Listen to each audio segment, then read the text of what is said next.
You know this man, Uhtred, son of Uhtred, lord of Bebbanburg.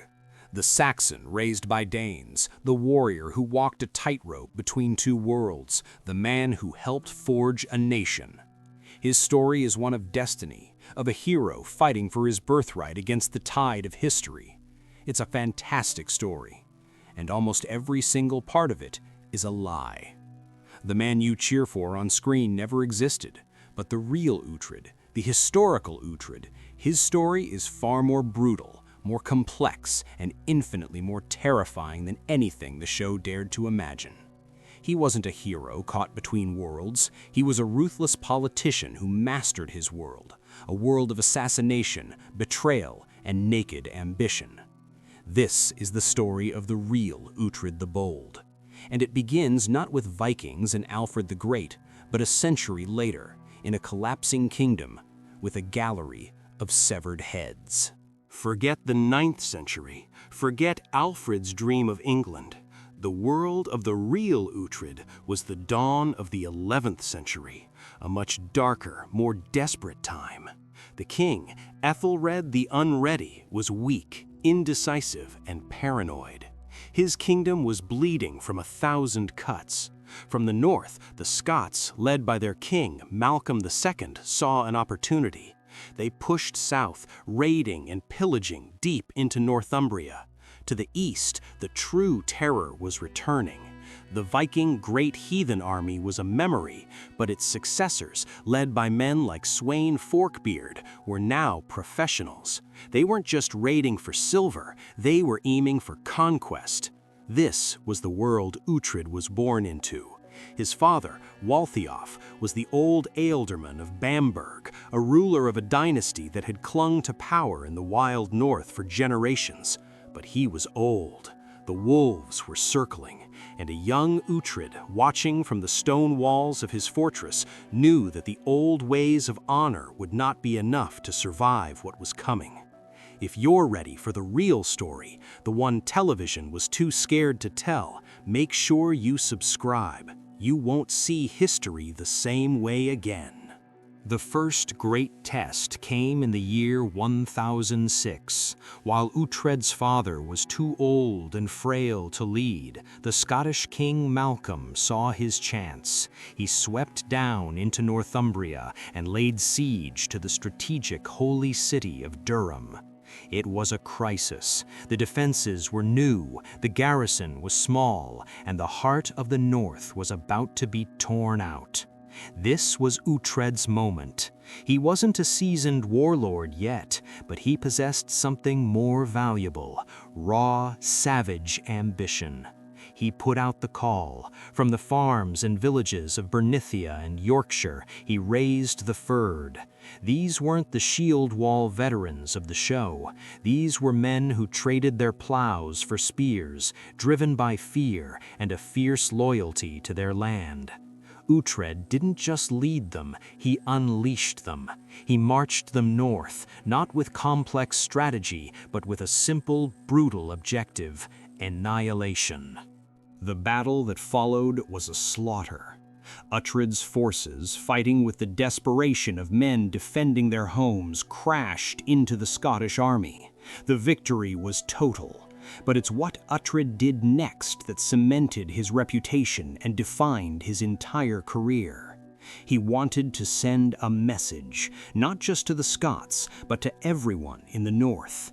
To his rivals, to the king, to the Vikings watching from across the sea. He ordered the heads of the most handsome Scottish warriors to be cut from their bodies. He then paid the local women with a reward of 1 cow for each head they washed, prepared, and braided.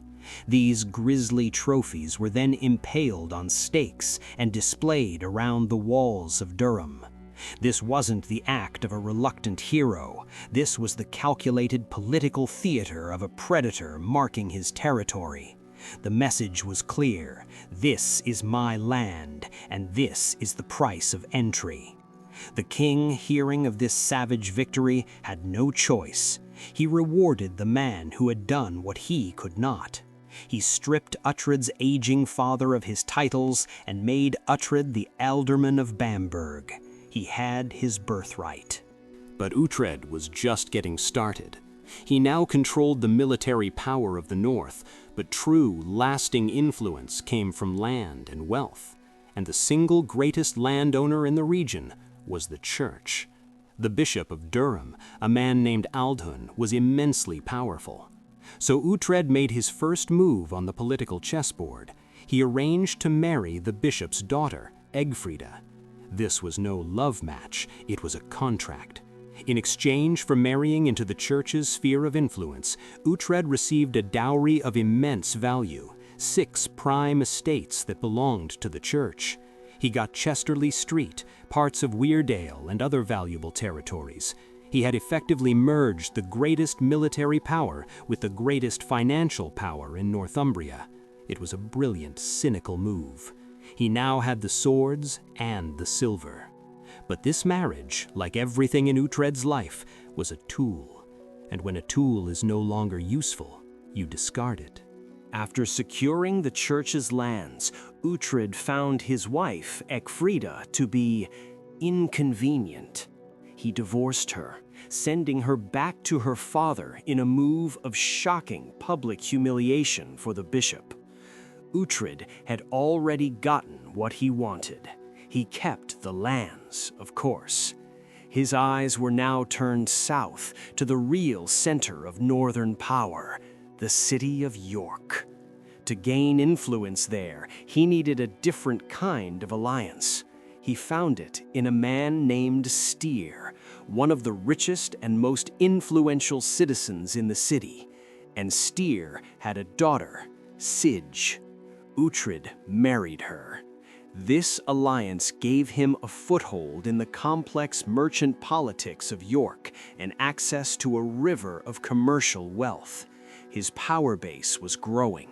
He had the ancient warrior legacy of Bamburg, the landed wealth of the church, and now the commercial might of York. He was building an empire.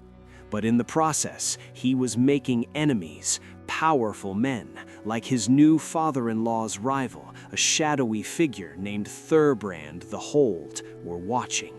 They saw his ambition, and they were beginning to fear it.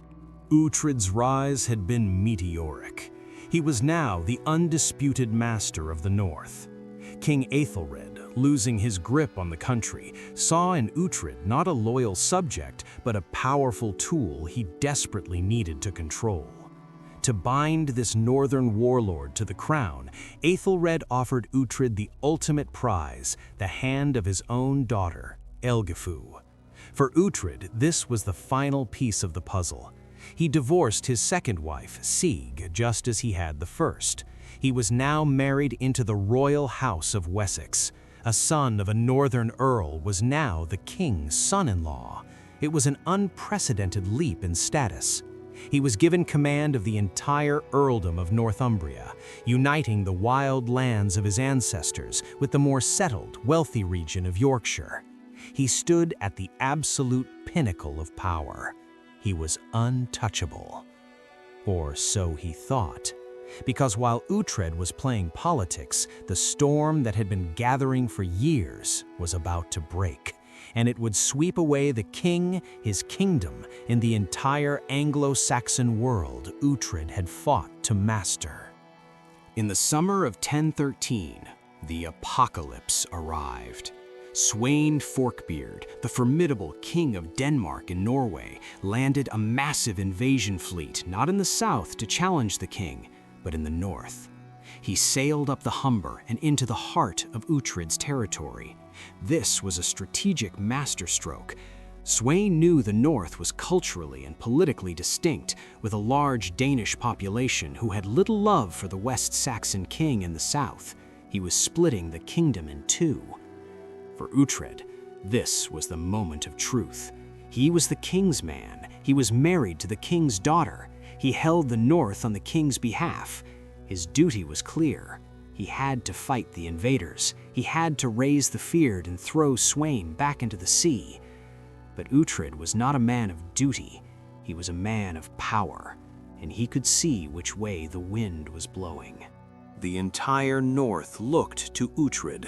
They waited for the call to arms from their great warlord, but the call never came. Uhtred looked south and saw a weak king, a divided court, and a kingdom that was rotten to the core.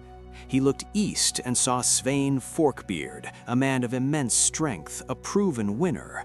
The choice was simple, it was brutal, and it was pure Uhtred. He turned his back on his father-in-law, King Aethelred. He broke his oaths, he betrayed his own people. Uhtred the Bold, ealdorman of Northumbria, rode to the Viking camp at Gainsborough and bent the knee. He swore fealty to Svein Forkbeard. He was the first of the English earls to submit. His betrayal was the crack in the dam. After Uhtred submitted, the rest of the north followed. The kingdom collapsed in a matter of months. King Aethelred fled into exile, and a Viking sat on the throne of England. Uhtred had survived. In fact, he had prospered. He had chosen the winning side. But his pragmatism had a cost. He was now a servant to a foreign master, and he had created a legion of enemies who would never forget his treachery. Uhtred's gamble seemed to pay off, but history had a twist in store. Just weeks after being crowned, Svein Forkbeard dropped dead. Suddenly, everything was thrown into chaos. The exiled Aethelred returned to England, and Svein's young son, Cnut, was forced to flee back to Denmark. For a moment, it seemed Uhtred had backed the wrong horse. He quickly reaffirmed his loyalty to his father-in-law, Aethelred, campaigning with his son, Edmund Ironside. But Uhtred knew this was just a temporary reprieve. He knew Cnut would be back, and in 1015 he was. Cnut returned, not as an untested boy, but as a hardened commander with the full might of the Scandinavian world behind him. The war for England began again, and it was going to be even bloodier than before. Uhtred found himself once again caught between a failing Saxon king and a rising Viking powerhouse. He had to choose a side, and this time the stakes were life and death.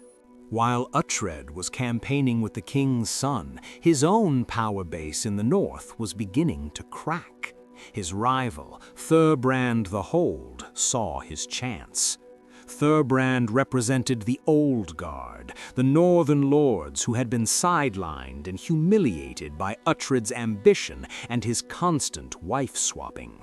He despised Uhtred for submitting to Svein, and he saw an opportunity for revenge by aligning with the new Viking invader, Cnut.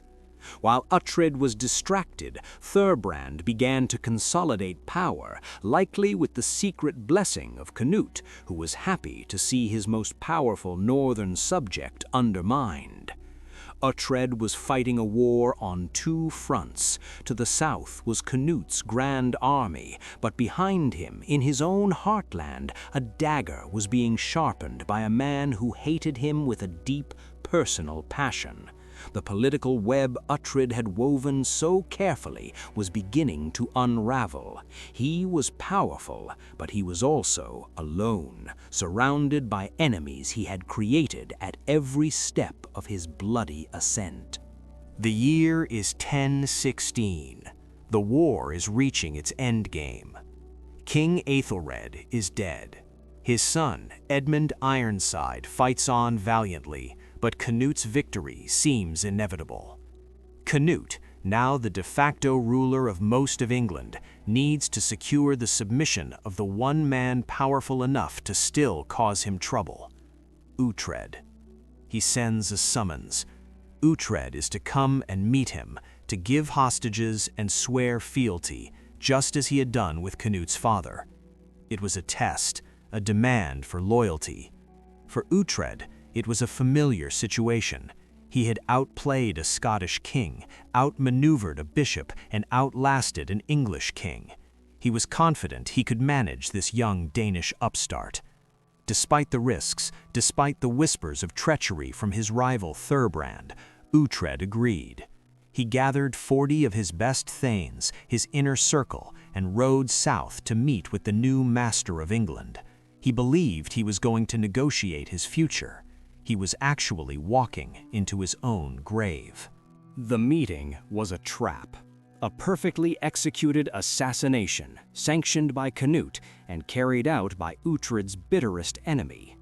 When Uhtred and his 40 chosen men entered the hall at Wighill, they found Thurbrand the Bold waiting for them. The doors were slammed shut and barred from the outside. From behind tapestries, from the darkened rafters above, Thurbrand's assassins emerged. There were no negotiations, there was no honor, it was a butchering. Uhtred and his men, caught completely by surprise, fought back with the ferocity of cornered wolves, but they were hopelessly outnumbered. Uhtred the Bold, the man who had built an empire on betrayal and bloodshed, died as he had lived, in a storm of steel. His death was not a glorious end on a battlefield. It was a squalid, treacherous murder in a locked room, orchestrated by the new Viking king who couldn't trust him and the local rival who couldn't forgive him. The great survivor had finally run out of luck. Cnut had solved his Uhtred problem, but in doing so, he had unleashed a force he couldn't control, the Northumbrian blood feud. Uhtred's son, Ealdred, succeeded him as Earl of Bamburgh. And Ealdred had one single burning purpose in his life, to avenge his father's murder. He inherited Uhtred's lands and titles, but he also inherited his father's enemies. The feud between the House of Bamburgh and Thurbrand the Bold would now define the politics of the North for the next half-century. It became a saga of vengeance, a cycle of killing that would draw in sons and grandsons. The assassination in the hall at Wighill was not an ending, it was the beginning of a new, even darker chapter in the history of this violent land. The ghost of Uhtred would haunt Northumbria for generations. Years passed. Uhtred nursed his grudge. He waited. He watched Thurbrand grow old and complacent. A blood feud wasn't about a quick, passionate response. It was about cold, patient, inevitable revenge. It was a debt that had to be paid in full. Uhtred was his father's son in this regard. He was a patient predator. He waited for the opportune moment, a time when Thurbrand would be isolated, when his guards would be down. The historical sources tell us that Uhtred eventually cornered his father's killer. He laid a trap of his own, turning the tables on the man who had mastered the art of the ambush. The hunter became the hunted. The day finally came. Ealdred cornered Thurbrand and slaughtered him. The first part of the debt was paid. The son had avenged the father. In the brutal code of the North, honor had been satisfied. But blood calls for blood. Thurbrand also had a son, a man named Karl, and now the duty of vengeance passed to him. The feud had claimed its second major victim, but the fire, instead of being extinguished, was stoked with fresh blood. The killing of Thurbrand ensured that the next generation would be consumed by the same hatred. The legacy of Uhtred's ambition was a curse that passed from father to son. The cycle continued, as grim and predictable as the turning of the seasons. Thurbrand's son Karl eventually hunted down and killed Aldred, avenging his own father. Now the burden fell to Aldred's sons, and eventually his grandson, Waltheof. We are now in the 1070s, more than 50 years after Uhtred's assassination. The Norman conquest has happened. William the Conqueror sits on the throne. The entire Anglo-Saxon world has been swept away. But in Northumbria, one thing remains constant: the feud. It has outlasted kings, kingdoms, and conquests. Uhtred's great-grandsons are still trying to settle the score with Thurbrand's grandsons. It's a testament to the deeply personal and violent nature of power in this era. The feud finally reached its horrific conclusion with Uhtred's grandson, Waltheof. Earl of Northumbria. In a move that would have made his great-grandfather proud, Waltheof invited the sons and grandsons of Karl, the descendants of his family's great enemy, to a great feast at his hall in Settington. He promised peace, he swore oaths of friendship, and then, in the middle of the feast, he had them all murdered. His men, on his signal, slaughtered the unarmed guests. It was a final, terrible settling of accounts. The blood debt, which had begun in a hall at Wighill decades earlier, was finally paid in full in another hall, with another massacre. The feud was over, simply because one side had been almost entirely exterminated. So, let's go back to the man on the screen, the hero. Uhtred of Bebbanburg, the creation of Bernard Cornwell, is a man defined by his oaths and his personal code of honor. He is loyal to his friends, even when it costs him everything. He struggles with his identity, caught between Saxon and Dane, but ultimately fights for the creation of England. The historical Uhtred, Uhtred the Bold, had no such conflicts. His identity was simple. He was Northumbrian, and his loyalty was to one person and one person alone: himself. He didn't keep oaths. He used them as tools and discarded them when they were no longer convenient. He didn't fight for England. He fought for the power of Uhtred. He didn't have a complicated relationship with one woman. He had a series of calculated alliances with three, each chosen and discarded for furthering his ambition. Is it fair to judge him by our standards, to call him a villain? Perhaps not. The fictional Uhtred is a modern hero placed in a historical setting. The real Uhtred was a product of his time, and his time was savage. The early 11th century was a brutal free-for-all. Survival, especially for a northern lord on the periphery of royal power, required a capacity for ruthlessness that is almost unimaginable to us today. His world was not one of destiny is all. It was one where you either killed or were killed, you betrayed or you were betrayed. In this world, Uhtred wasn't an anomaly. He was the epitome of a successful Anglo-Saxon warlord. He played the game better, more brutally, and more cynically than almost anyone else. And for a time, it worked. The ultimate irony is that, despite his violent life and treacherous death, Uhtred's legacy was one of incredible success. The dynasty he founded through his bloody ambition and political marriages didn't just survive, it thrived.